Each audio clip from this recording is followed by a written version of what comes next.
대한민국 국민 4천만 명이 가입해 제2의 건강보험이라 불리는 실손의료보험이 지금 단단히 고장났습니다.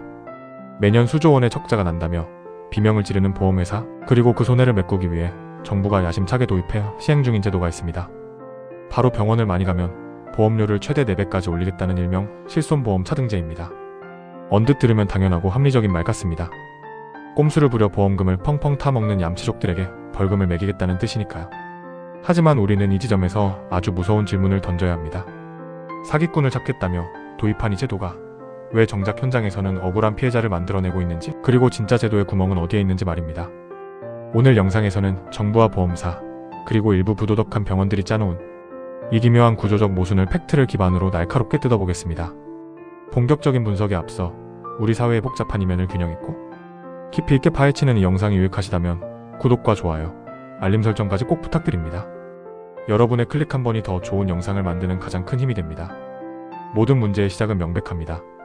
제도의 구멍을 파고들어 돈 잔치를 벌인 일부 소수의 탐욕입니다. 언론에서 말하는 의료 쇼핑 촉과 나이로 환자, 그리고 이들과 결탁한 일부 한방병원과 부도덕한 의료기관들이 그 주인공입니다. 가벼운 접촉사고나 단순 유통으로 문을 열고 들어가면 병원은 치료에 앞서 가장 먼저 묻습니다. 실비보험 있으시죠? 이 질문이 떨어지는 순간 합법을 가장한 기묘한 마술이 시작됩니다. 건강보험이 적용되지 않아 병원이 가격을 마음대로 정할 수 있는 비급여 항목들이 무더기로 쏟아져 나옵니다. 하루에 수십만 원짜리 도수치료, 체외충격파, 추나요법, 여기에 고가의 한약과 영양제 주사까지 묶은 풀코스 패키지가 세팅됩니다. 일부 가입자들은 어차피 내 돈 안 들고 보험사 돈으로 마사지 받는데 왜 안 하냐며 1년에 수백 번씩 병원을 드나듭니다. 이들이 빼먹는 보험금은 연간 수천만 원에서 수억 원에 달합니다. 명백한 도덕적 해이자 보험 사기에 가까운 횡포입니다. 자본주의 사회에서 철저히 이윤을 추구해야 하는 민영, 보험사 입장에선 이런 막대한 적자를 그대로 방치할 수 없는 게 당연합니다. 기금이 고갈되면 결국 미래의 가입자 전체가 보장을 받지 못하는 공멸로 이어지기 때문입니다. 사기꾼이 판을 치면 시장이 망한다는 논리, 상식적으로 100번 맞습니다. 그래서 정부가 내놓은 해결책이 바로 4세대 실손보험의 비급여 차등제입니다.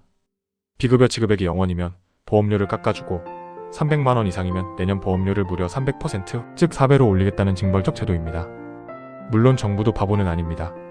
정말 목숨이 와다다 하는 중증 환자들까지 벌금을 매기면 어떡하냐는 비판을 예상했기에 나름의 철저한 안전장치를 마련해 두었습니다. 암 환자, 심장질환자, 뇌혈관 질환자, 희귀난치성 질환자 등 국가가 지정한 산정특례 대상자와 장기요양 12등급 판정자는 비급여를 아무리 많이 써도 이 차등제 할증 대상에서 완전히 제외됩니다. 진짜 중증 환자들은 보호하겠다는 팩트가 분명히 존재합니다.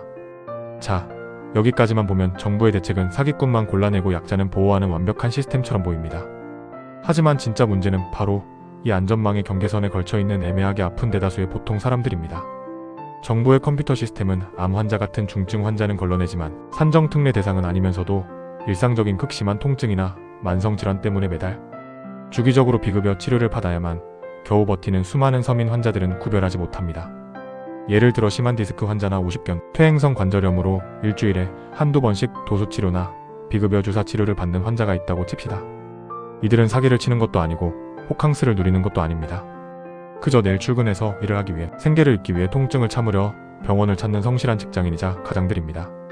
하지만 이들이 치료를 위해 쓴 비용이 1년에 300만 원을 넘기는 순간 시스템은 이들을 나이롱 사기꾼들과 똑같은 블랙리스트 가입자로 낙인 찍고 보험료 4배 폭탄을 날립니다. 돈이 많은 부자라면 보험료가 몇십만 원 올라도 대수롭지 않게 내겠지만 은퇴한 어르신들이나 하루 벌어 하루 먹고 사는 서민들은 이 폭탄을 감당하지 못하고 결국 스스로 보험을 깨게 됩니다.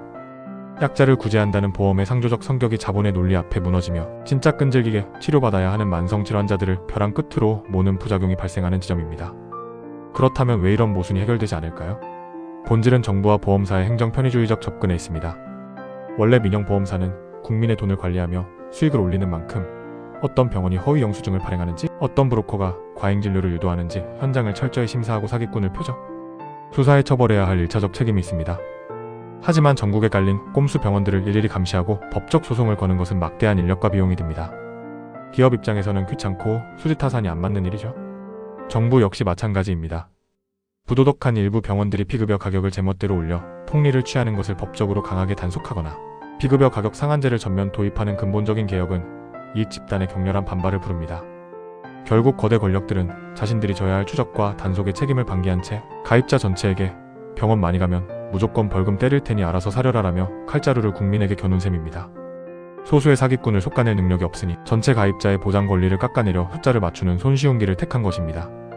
정리해보겠습니다. 일부 나이롱 환자와 꼼수 병원들이 지름불을 꺼야 한다는 취지에는 그 누구도 이견이 없습니다. 시장의 건전성을 위해 규제는 반드시 필요합니다. 하지만 진짜 공정한 사회라면 방화범을 잡으러 다니는 노력을 해야지 물을 많이 쓴다고 모든 주민의 우물가동을 제한하는 방식을 써서는 안 됩니다. 지금의 실손보험 차등제는 사기꾼을 잡는 정밀한 덫이 아니라 성실하게 대가를 지불해온 대다수 국민의 치료받을 권리를 위축시키는 거친 그물망에 가깝습니다. 진정한 해결을 위해서는 단순히 가입자의 지갑을 압박할 것이 아니라 비급여 의료 행위의 투명성을 높이는 법제화와 보험 사기 전담, 단속 시스템의 획기적인 강화 같은 근본적인 도끼질이 필요합니다. 정부의 규제 방향이 꼼수 집단이 아닌 평범한 국민의 선택권을 옥죄는 방향으로만 흘러간다면 그 제도는 결코 대중의 진심 어린 동의를 얻을 수 없을 것입니다. 여러분은 사기 방지와 환자 보호의 경계선에 선의 실손보험 차등제에 대해 어떻게 생각하십니까? 여러분의 날카로운 의견을 댓글로 남겨주세요. 시청해주셔서 감사합니다.